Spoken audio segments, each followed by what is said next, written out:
Hail, hail, the Celts are here, and we are back for some Youth Champions League action. This week, Celtic are at home to Club Brugge in the fifth match day of the Youth Champions League, and I've got to say, it's a little bit of an earlier kick-off today, a little bit higher expectation in the air as well, because last time we were here, we beat RB Leipzig, the Ivy League Youth Development Football Club across European football, by 3-2 in a game that was a massive precursor towards what we've seen later that night, as the senior team went out and obviously ran out convincing winners against Leipzig on the night. And we're expecting a similar display here. Stephen McMAnus has named the exact same starting 11 that beat Leipzig by 3-2, and off the back of an international break where some of the young hoops are starting to get that international recognition. They're starting to move their career on, not just with the youth international team, but maybe starting to get into the first team fold. This is going to be a massive test. Club Brugge maybe aren't the Ivy League youth development club that RB Leipzig are, but Belgium youth football has been a hotbed of bringing through, exciting up and coming young talent, and you only need to look at the senior Celtic squad to see Arne Engels, to see a great example of what this exact academy, what this exact club can produce. This is going to be a massive test for the hoops, and I think on top of what we've seen in the Leipzig match, we're going to get a real great barometer on where the youth development is at Celtic and really how far these young hoops can climb. Similarly to the last couple of matches we've seen here at the City Park Stadium, I'm expecting a fast start and I'm hoping to see plenty of goals. The hoops have scored 9 goals already in this competition, and Bruges have not had the same fortune. They've actually really struggled to score here, so this could be a game where it's about outscoring the opposition to make the difference rather than it being a bit more nip and tuck tactical like we've seen in different spells of the Leipzig game. I'm expecting this to be all action, high octane, and for everyone who's joining us at the game today, it should be a great one. And with this game starting an hour earlier than the last couple of matches we've been to, I managed to catch actually a good period of the warm-up, and I must say the young hoops were looking composed, they were looking focused, and there was this kind of air of maturity around the pre-match kind of atmosphere that we had, even from Club Brugge, who in their warm-up period looked pretty well organised, and similar to Leipzig, felt very well organised and very much here to win the game themselves, with their focus fully on the match itself. And then we had the usual pre-match ceremonial stuff. The players came out, they get lined up, they got their pictures, and then as they started to shape up for kick-off, the Bruges boys went and done their own little huddle, and it felt like all eyes in the stand was on the Celtic B, the young hoops here, waiting for them to do their huddle, and it felt like it wasn't going to happen for a little minute until I guess everyone realises that there was a player missing, the captain was over with the officials of the bench or whatever, but it was just a funny little dynamic pre-game. And then really from the start of the match, we got a really high tempo Club Brugge front line here of Basubu, Furu and De Silva, supported by this boy Jensen. And in the opening stages of the game, the main front three of Furu, Basubu and De Silva, if I can say that's a bit of a tongue twister, were really narrowed together. They were going around in a little bit of a pack. This Basubu was really keen to use his pace and use his trickery and skill to get by defenders and try and create opportunities, with Furu being the target man, the bigger one of the three, with De Silva offering some sort of kind of mirror image from Basubu. And this looked to be a totally different threat to any other opposition that I've seen this team play, where they have like electric, genuine pace coming down both sides of the centre backs, and having a bigger, especially for the age group, a bigger target man who looked to be, really confident and really happy to put himself about to try and get on the end of stuff. And when you compare that to the other oppositions that we've had, they've had tactics, they've had, routes to goal mapped out.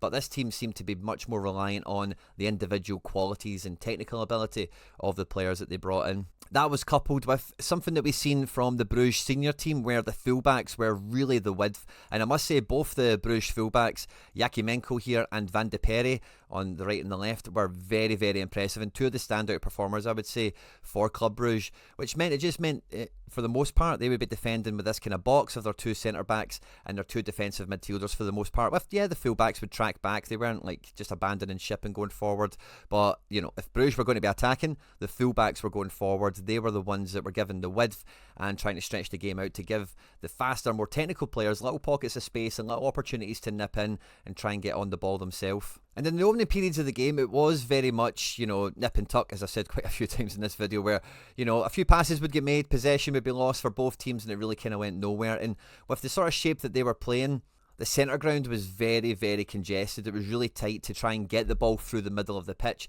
and both teams really did try and use the wide areas as often as possible. But the first goal came very quick in the match. The ball comes to Bonnar, who is again in a bit of a crowded situation here, and Mitchell Frame takes the initiative to just go and bomb on through the crowd and go on and beyond. Bonnar plays the ball through to Frame, and Frame breaking down the line with a retreating defence, with only really Cummings in support. He just found the right space, Frame, to find Daniel Cummings at the front post to finish it and make it 1-0 very early on. And it felt like this could have been a very high scoring game at this point, because all the touches from both teams were pretty on point. There was quite clear route to goal, and it felt like, with the first goal coming in the first 5 minutes, Celtic were going to create more opportunities, but with the pace and the threat that Bruges showed in this game, it did feel that we would concede at some point in this match.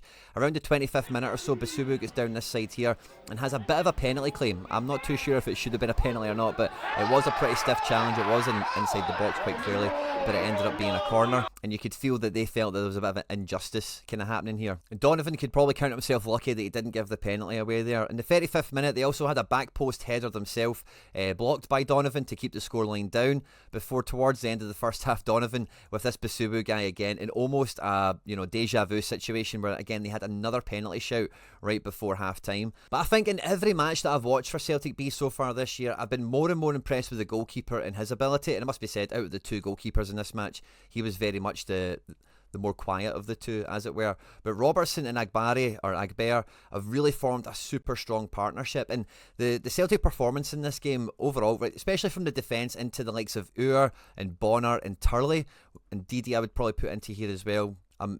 Basically at this point just naming the whole team, but basically throughout the spine of the squad, it felt like there was a real maturity around the squad. This Furo, Da Silva and Basubu, these guys were all they all are 15, 16 years of age, so the majority of our squad do have years on them, have got much more minutes under their belt, much more development kind of happened for them already, and that was quite a key factor in this match, it felt like, because we were 1-0 up, we were in control of the game state, with Ur kind of patrolling the defence and dictating play from left to right, McArdle being the grease between the wheels, as it like, getting the ball from back to front, and then with the likes of Bonnar and Turley just being allowed to pick up creative pockets of space to try and find Cummings to go forward. Celtic were never really opened up in this game, although tactically, like Bruges, like one thing with the Leipzig game is that it felt like we were so good with the thing we did with Bonnar, if you remember that video, that we really nullified Leipzig and they kind of ran out of ideas. Whereas with Bruges, because of the way we set up and, just really our tactics versus their tactics, I wouldn't really say it felt like they ran out of ideas, but it just felt like they just weren't good enough to beat us with their ideas. Not that the players weren't good, the tactics weren't good or whatever, but the things they were trying against us, we just weren't going to be susceptible to it. And at half time, being 1-0 up, Celtic in control of the game, and with them clearly having some threats to go forward, it did feel that, it was Celtic's game there to be won, but you did feel this was going to be a game of twists and turns, and as soon as Bruges maybe got a goal and got back into this game, it would really test the nerve, the steel, the quality of the Celtic team here. But what actually panned out in the second half was something just as impressive, although sitting in the terraces, not quite as exciting, where although they huff and puffed all the way through the game, and again, I would say this just to highlight it, Rice is a very good looking goalkeeper in my opinion, but he didn't really have as much to do as the Corte here for Bruges. But in the second half, Bruges were throwing more and more at it, their fullbacks went higher and higher, they got their defence higher, they got their midfield higher, and they were really itching to get back into this game. But as they pushed up higher, this pace on the break of Cummings and DD especially, with what they've seen for the first goal, Frame being able to bomb on from deep here, it stopped them being totally committed to just dominating the game and really trying to get into our half. They were really trying to play it very quickly and try and get into the spaces down this side of the pitch here.